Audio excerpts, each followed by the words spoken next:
पत्तोकी में ट्रेन ने कार को टक्कर मार दी। कार में सवार 4 अफराद मौका पर जाँ बहक हो गए।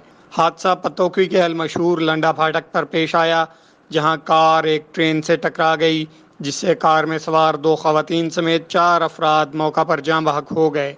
जाँ बहक अफराद की शिनाख्त ताहाल नहीं हो सकी। इमदादी टीमें जाए हादसा की तरफ रवाना कर दी गईं। हादसा के वक्त फाटक बंद करने की बजाय खुला था। हादसा फाटक पर तैनात मुलाजिम की गफलत और लापरवाही से हुआ।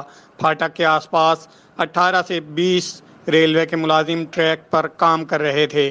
पुलिस ने लाशें कब्जे में लेकर कानूनी कार्रवाई का आगाज कर दिया है।